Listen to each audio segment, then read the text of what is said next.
Hello, and thank you for joining the Housing Choice Voucher Program Calendar Year 2017 Implementation Broadcast.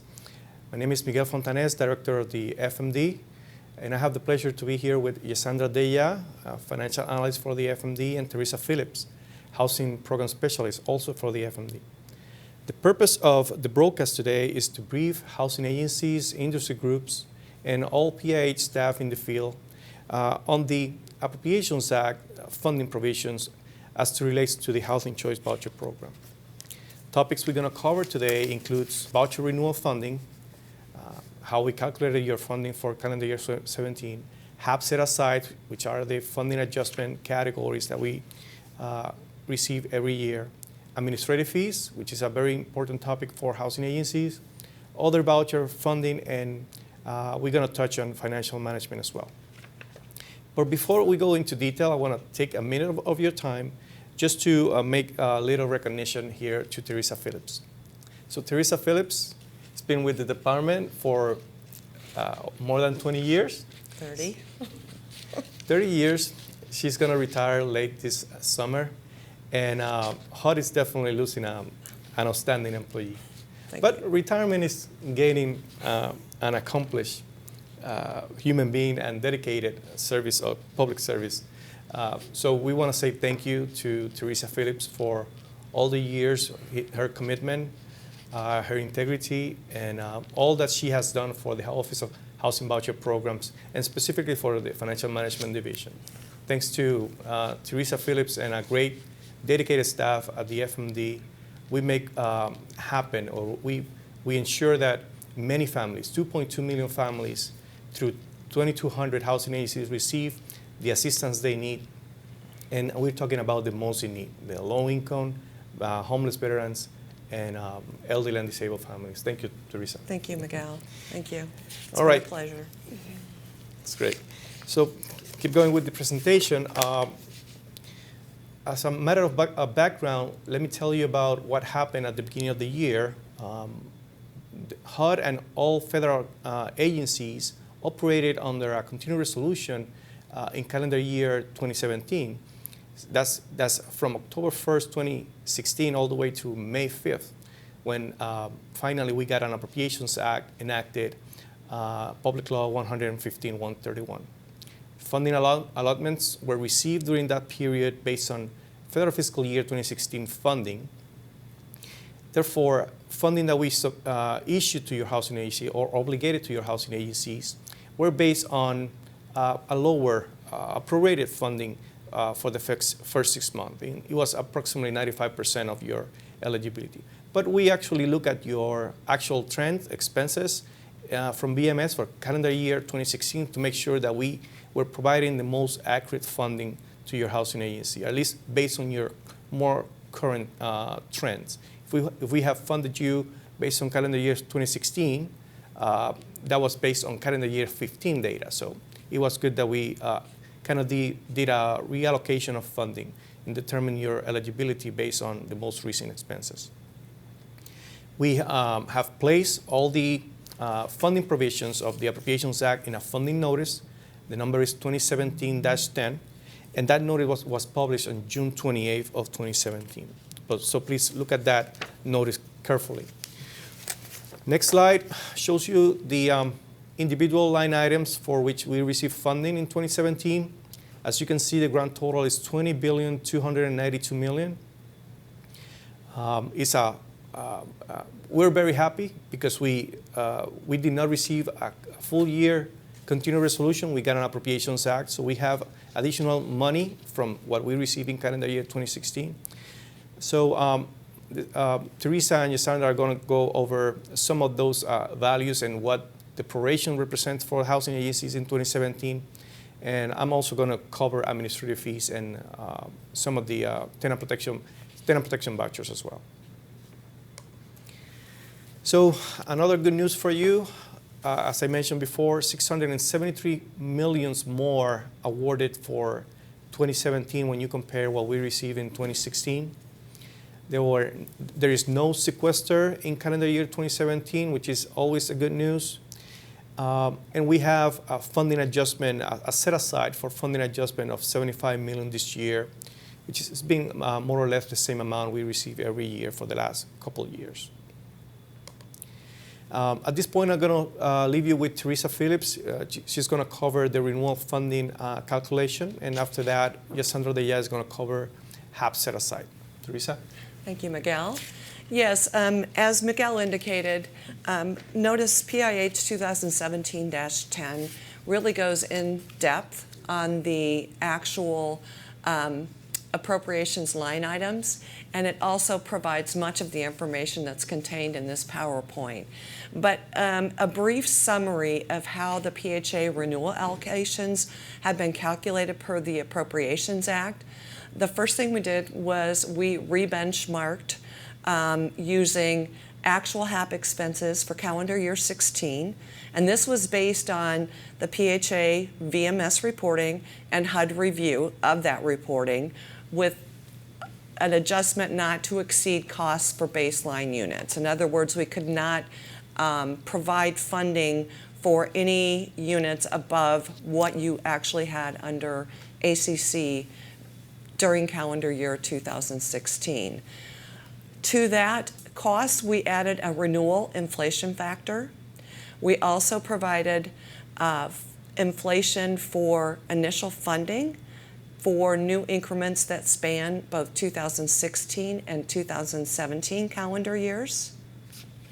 The national proration factor was determined to be set at 97%, and to reach that 97% proration, a small offset of available PHA reserves was necessary to increase the proration to the 97% level and to provide some additional funds to prevent the termination of renewal assistance for families. The result of that is the CY2017 prorated renewal funding. PHAs do need to remember, however, they may also have non-renewal funding and restricted net position and HUD-held reserves available to support their CY 2017 HAP needs. To go into a little more in depth on how we handled January through June, we obligated sufficient funds to hopefully cover all HAP costs through that time period. So at this point, once we have finalized the calculation of all renewals, we compared through June if your obligations were less than the prorated eligibility after the offset. If you had an offset, the difference will be obligated. It will not automatically be dispersed, however, because disbursements are based on cash management requirements. But the funds will be there in the event that you do need them to cover your current HAP costs. Through June, however, if your obligations exceeded your prorated eligibility after offset, the excess will be reduced from the July obligation rather than reducing the obligations across the remaining months of the year. All right, so now to be a little more descriptive about the rebenchmarking process and how your PHA's voucher renewal funding was calculated for calendar years 2017, HUD based your renewal funding on the submitted and validated CY 2016 HAP costs per VMS, which had to be submitted as of the January 23rd deadline. It's important to remember that HAP costs are capped at 100% of baseline vouchers to ensure that overleasing is not funded. Overleasing is prohibited per the Appropriations Act. So an example is you would take your UMAs divided by your UMLs not to exceed 100%. So if you had 1,000 UMAs and 1,050 UMLs, your HAP costs would be capped at 0.95238. So if your total HAP costs were $1 million, we would multiply that by 0.95238 to yield a baseline eligibility of $952,380, which is the amount needed to renew 1,000 UMAs. So we are not providing any funding for the 50 UMLs that were above the 1,000 authorized UMAs. Adjustments for first-time renewals. This applies to new increments, not renewal increments, that were effective after January 1, 2016.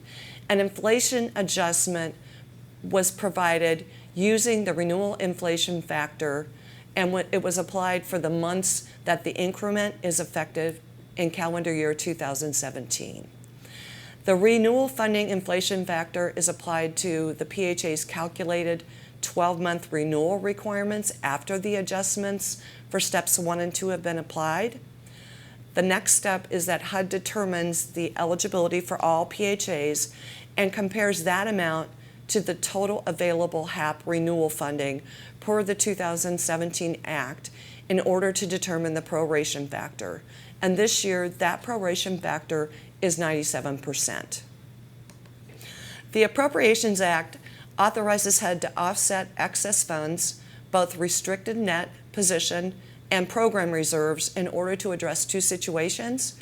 One is to avoid or reduce the need for a proration of the renewal funding, which in this instance, this year, we did need some of the funds that were offset in order to have the proration result in a 97% level. We also needed additional funds to prevent the termination of assistance as a result of insufficient funding. So we did exercise this offset in CY17 for both of those purposes. Again, the 2017 Act provided that HUD may offset these amounts, which we did, and we did perform a small offset for reallocation, and I'm going to explain that in a little more depth on the next couple of slides. Okay, in order for us to determine how much program reserves were available for us to potentially use in lieu of providing renewal budget authority, we began with your agency's 12/31/16 reconciled HAP program reserves. And everybody will recall that you recently received, within the past 2 or 3 months, the 12/31/2016 reconciliation documents. Then we protected from the offset of those program reserves that are available, to the extent that you actually had them to protect, a number of categories. We protected the difference between the PHA's eligibility and the prorated eligibility, that 3% that we're talking about, where we've reduced your renewal eligibility by the 3% to the 97% level. So if you had reserves available that would protect that amount, we have protected those reserves and not made those available for offset. We also have protected reserves to the extent that they're needed to fully fund VASH units for CY16. We've also protected reserves that would cover the difference between the higher of the December 2016 unit months leased times 12 or the CY 2016 UMLs, unit months lease, up to the baseline under ACC. And when we determine this difference, we use the highest PUC.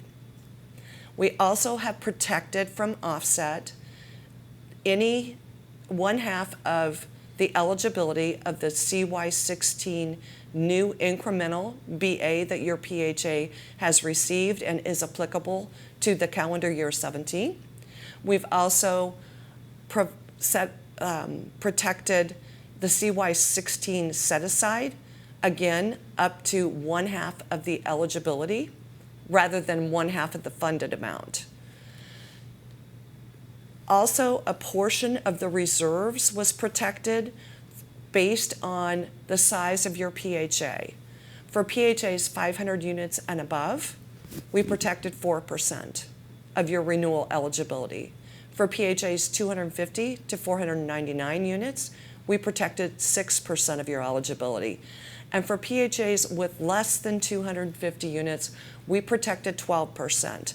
Understanding that a PHA, the smaller they are, the higher cushion that we allowed, because in a smaller program, one or two instances of, for instance, a re-exam where the tenant's income has gone down significantly and the HAP increases, those types of things, a smaller PHA needs additional reserves to cover those because they simply do not have the capacity to handle those cuts as they do with PHAs with larger units or larger numbers of units under ACC. The last thing that we did is we developed what was the total available for offset. So we took your 12/31/2016 reconciled reserves, subtracted all of those protections, the funds that would be needed in order to protect those amounts to the extent that you had them available, and we determined how much was left over in total that we could offset. From that, we took the available amount to offset and multiplied it only times 14.601% of the available amount you had to offset. So we're only taking a fraction of what we've calculated that you technically would have available to offset because we've provided all of these other protections. So that was a better way this year that we could handle that, since we didn't need as much to cover both the percentage increase in the proration and the potential for the shortfalls that could happen that might exceed the $75 million set aside that we have available for that.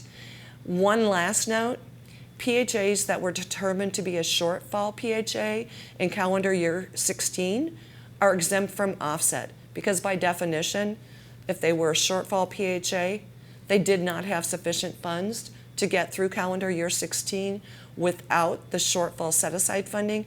Therefore, they have nothing left to offset for reallocation.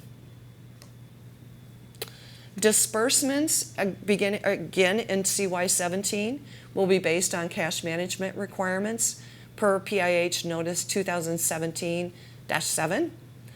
The margin will vary based on national leasing and cost fluctuations. Within the past 6 to 8 months, I believe that margin has been approximately 2%. And the margin does not change your funding eligibility. It just makes available to you an additional 2% should your costs show that you require those funds. You, as the PHA, must still assess the level of program and the level of units that you can lease, that you can support across the calendar year.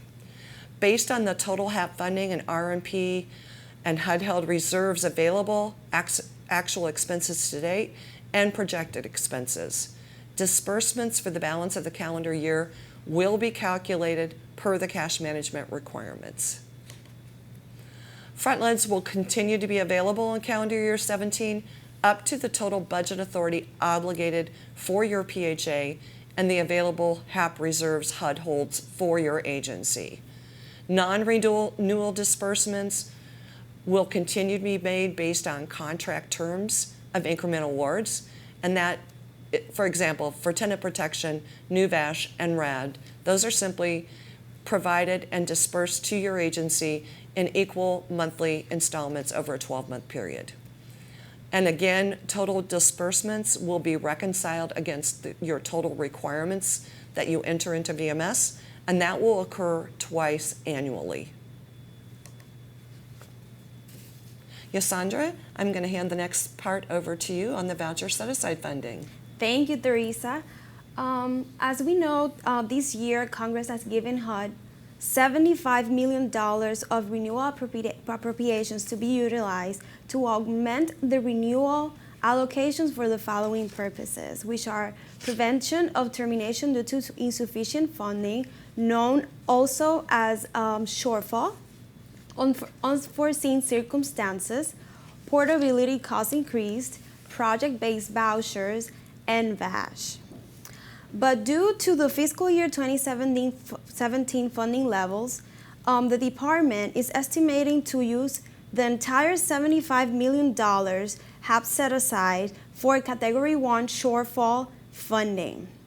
The applications for other categories of the set-aside funding will not be accepted.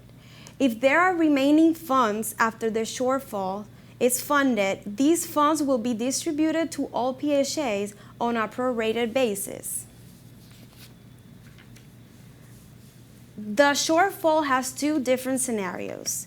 The first one is the PHAs who are already in shortfall, and the requirements for these scenario are at the time of the application, the PHA is already working with the shortfall prevention team and has been confirmed that they are actually on a shortfall.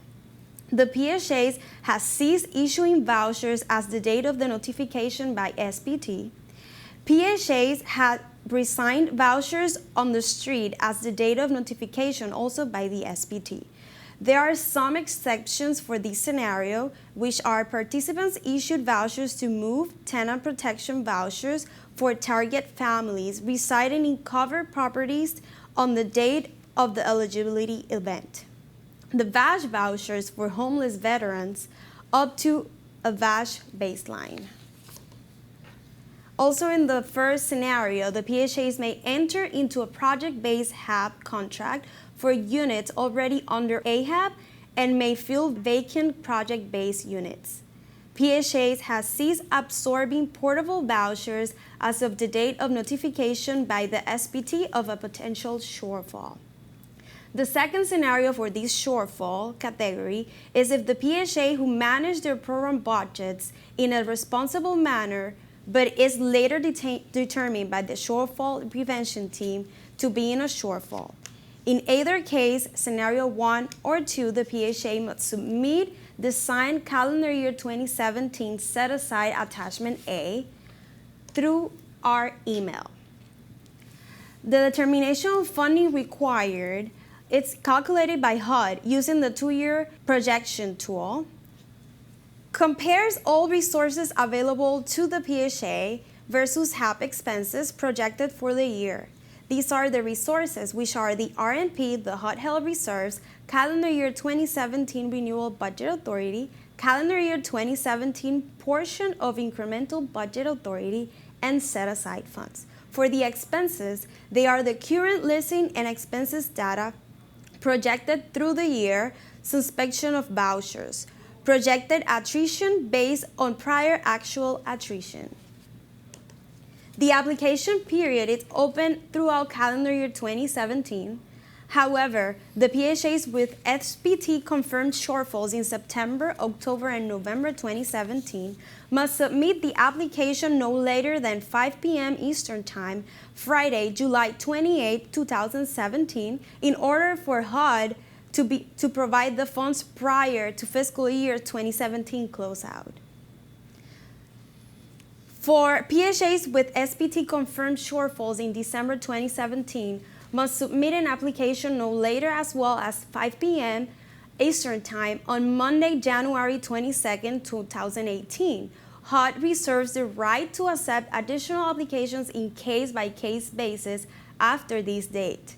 The PHAs anticipating a shortfall should immediately contact their field office, and the shortfall funds will be awarded in the amount needed for the PHA to end calendar year 2017 with 0 RMP and reserves. The applications of attachment A can be mailed to the address provided on our presentation here in headquarters, Washington, D.C., and as well via electronic address for the set-aside request, which is 2017 set-aside applications at HUD.gov, with the subject line, PHA number, and the 2017 set-aside application. Thank you. I'll pass it to Miguel now. Thank you, Sandra.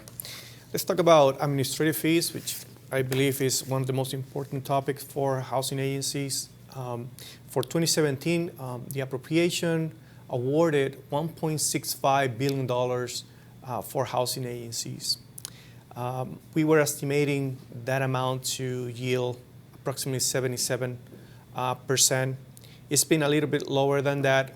The FMD is looking for additional carryover funds and recaptures to make sure that we increase that national proration above the 77%, which was the estimated amount.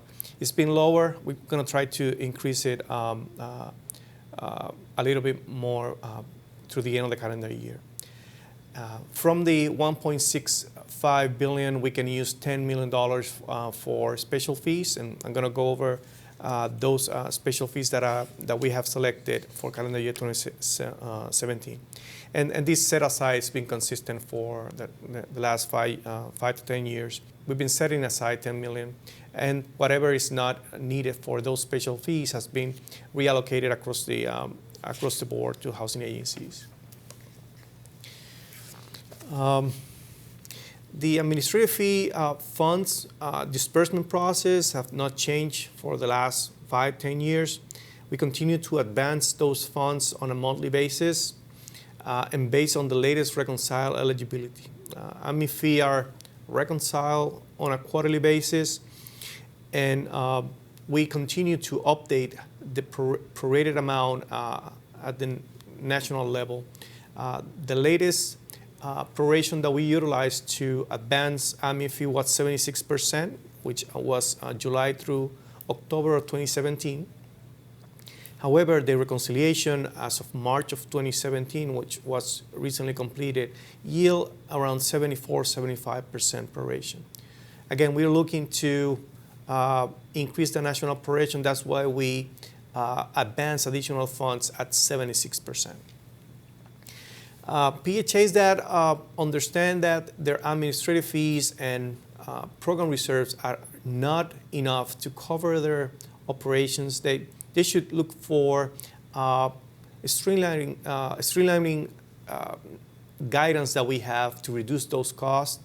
Rather than going into incurring dramatic actions, try to look at Notice 2012-15, which discusses the streamlining administrative practices to reduce costs. And please do not use HAP funds for administrative purposes unless you are moving toward agency.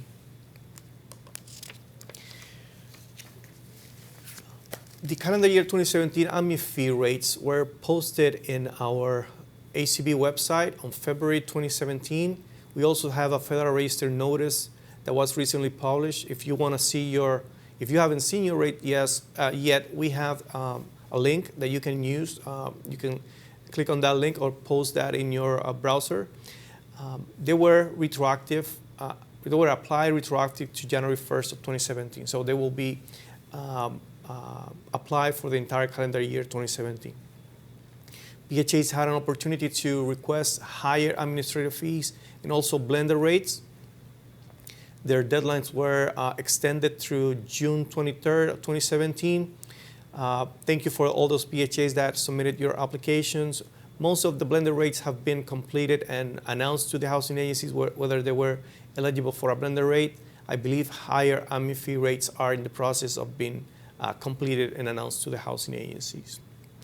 I want to make clear that these approvals, if they are approved, are only valid for calendar year 2017. You will have to apply for those higher AMI fee rates and blended rates in calendar year 2018. Let's talk about the special fees or set aside under the administrative fee account. We have selected probably 4 or 5 special fees this year, and they are being consistent with prior years. We are funding homeownership closing. That's the first category that we have. We're going to fund $200 for each homeownership closing for families in the Voucher homeownership program, Section 8 family self-sufficiency, or Section 8 moving to work homeownership programs. We will also fund a one-time fee of $500 for each newly created homeownership program at any PHA in calendar year 2017. We are using peak data, so we recommend that you always keep that peak data up to date. We try to pull information for homeownership fees 4 times a year, every quarter. So the sooner you update your big data related to homeownership, the better you will be, because we will capture those closings and you will receive a fee for that. Another special fee that we provide, and this has been consistent for the last 10 years that I remember, is special fees for multifamily conversion actions. $200 for each unit occupied on the day of the eligibility event. We calculate that, or the department calculates that. No separate application is needed for these special fees. Another category is special portability fees.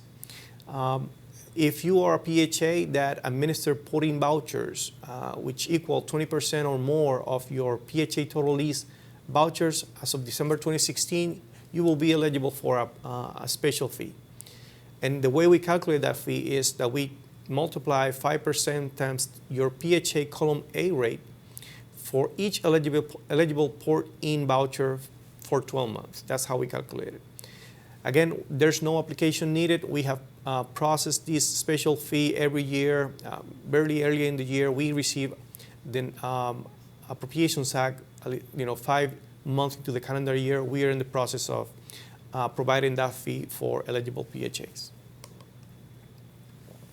Another special fee that we are considering in 2017 are special fees for audit costs for two purposes.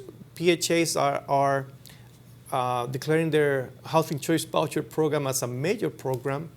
As you can see the guidance in PIH Notice 2015-16. And for voluntary transfers, if the divesting PHA do not have enough administrative fee, which is one of the major reasons PHAs are transferring their programs, they can ask the department for a special fee to cover a closeout audit. So we will reimburse for that closeout audit. We want to make sure that the receiving PHA of your program have the best information available and that you have completed your financial submissions to HUD systems. We have a broad category called the fees under the Secretary discretion. And if you have a particular situation in your area and you believe that your fees, you don't have enough fees to cover because of that particular circumstance, you can ask for special fees to the department. The next section that we have is tenant protection vouchers. We received in 2017 $110 million, which is probably $20 million below from what we received in 2016. We have some carryover, and we think we can still fund all the tenant protection actions in 2017 for 12 months. We fund all tenant protection vouchers for 12 months. In circumstances where the funding has been low, we have funded probably only through the end of the calendar year and not for 12 months. So we have provisions in the Act, in our funding notice as well, explaining how are we classifying tenant protection actions, and these are two classifications, either replacement vouchers or relocation vouchers. Replacement vouchers are provided when the eligibility event permanently reduces the number of HUD-assisted housing units. If there's no loss of HUD-assisted units, it's probably a temporary situation, like a demolition of a building of 60 units and 60 more newer units will be constructed. We call those a relocation voucher. Relocation vouchers are subject to sunset provision, so you cannot reissue a relocation voucher once the family has come back to in the case of a public housing demo dispo, once the family goes back to the unit, the housing authority cannot reissue that voucher to a family in the waiting list. They have to notify that to the Financial Management Center, and an adjustment to your ACC will happen, reducing that unit from your inventory. This provision applies for calendar year 2016 and 17.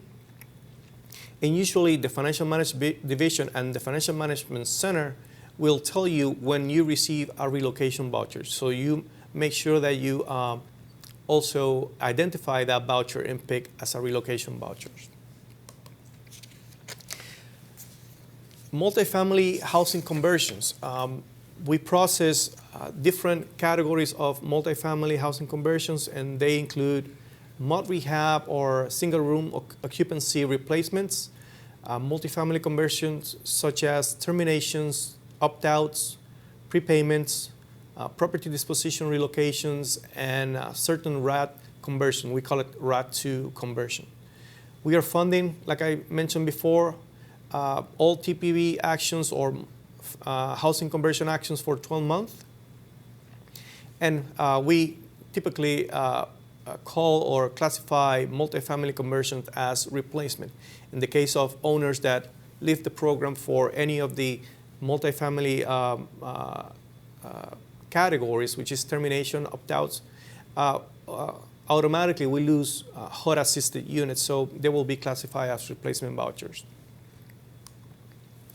In the case of public housing, vouchers or tenant protection vouchers will be available based on certain actions that temporarily or permanently remove units from public housing inventory, including demolition and dispositions.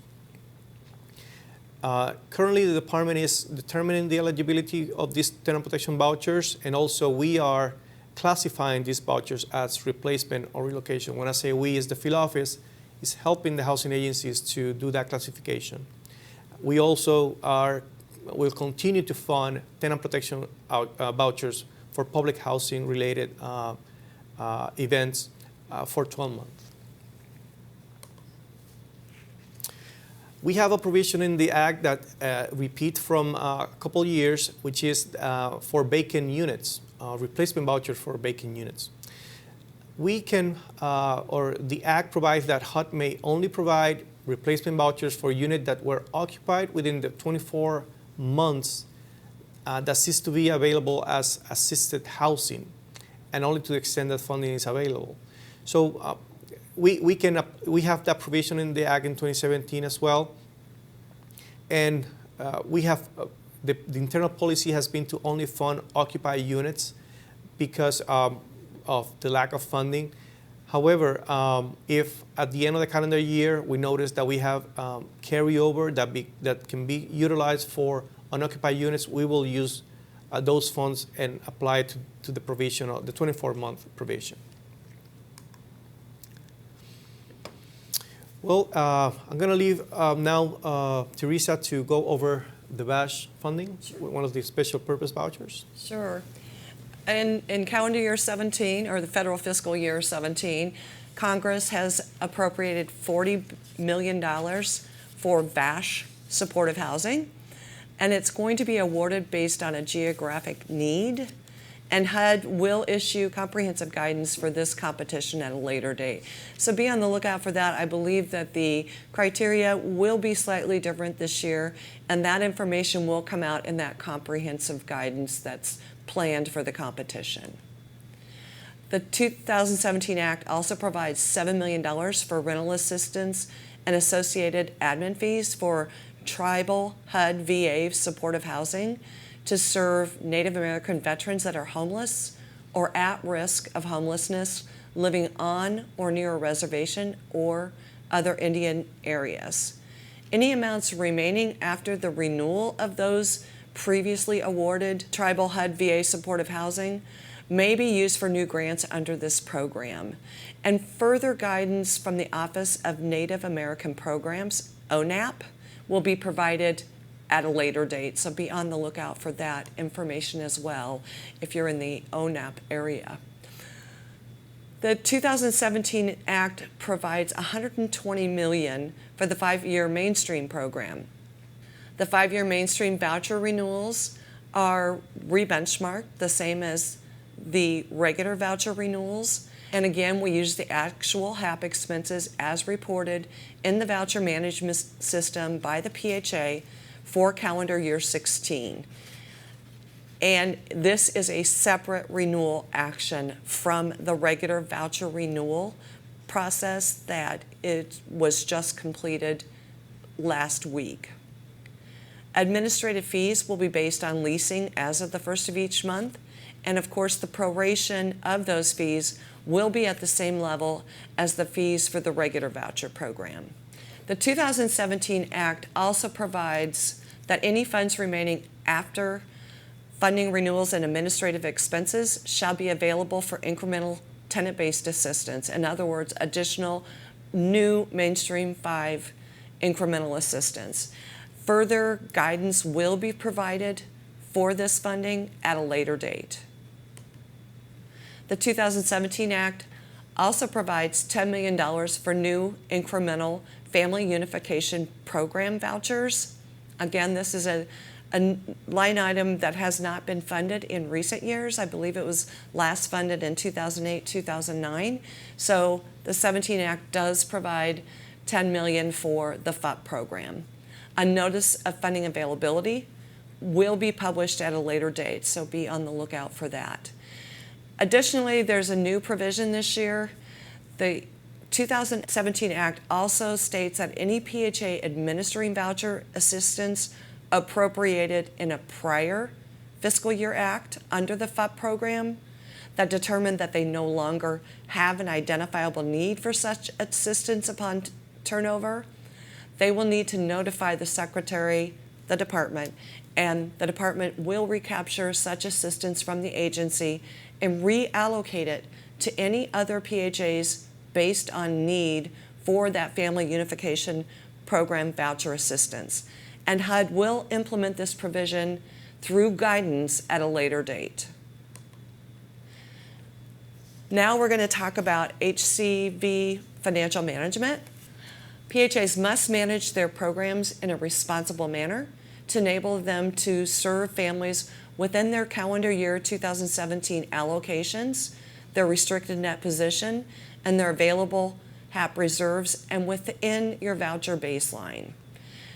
PIH Notice 2011-28 does provide guidance on cost savings measures PHAs may take to reduce financial shortfalls in the HCV program. And PIH Notice 2013-28 stipulates that PHAs may not use certain outside funding sources to maintain or increase leasing, but only to prevent terminations. And of course, prior HUD approval is required to use any outside funding other than what's available, being the HAP, the RMP, and the available reserves, and of course, administrative fee reserves may be used for HAP. And these outside sources, if approved, need to be reported in VMS for the expenses that it will support. PHAs are encouraged to lease as close as possible to your capacity and within your budget authority, RMP, and HUD-held reserves without incurring a shortfall or exceeding your baseline. PHAs are strongly encouraged to use the 2-year tool and update it regularly to see the vouchers that can be supported in the current year and in the next year. Again, your field office representatives can assist you if you need assistance in completing the 2-year tool projections. In compliance with Treasury requirements, effective in January of 2012, HUD implemented cash management procedures for the disbursement of HAP funds to PHAs. In other words, we disperse funds required for the current HAP costs, and this allows us to reestablish HUD-held program reserves, whereby excess funds will remain obligated, but will be undispersed at the HUD level rather than held by the PHA. This simply moves new budget authority into the program reserves if it's not needed for current costs.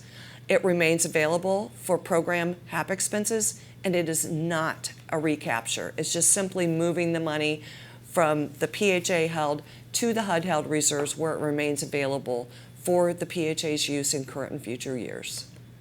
Pre-existing RMP funds held by PHAs have largely been transitioned into HUD held program reserves and will be available for use also. Transition of RMP funds will continue via the twice annual reconciliations and of course basing monthly disbursements on actual need rather than what's available to disperse. Transition of RMP funds again to HUD-held funds does not constitute a recapture. Those funds remain fully available to your PHA for current and future use for HAP expenses. PHA should refer to PIH Notice 2017-6, Cash Management Requirements for the Housing Choice Voucher Program, for any questions they have on the cash management process. Thank you. Well, thank you, Teresa. Thank you for that information. That's all the information we have for you today on related to the calendar year 2017 Housing Choice Voucher Funding Implementation.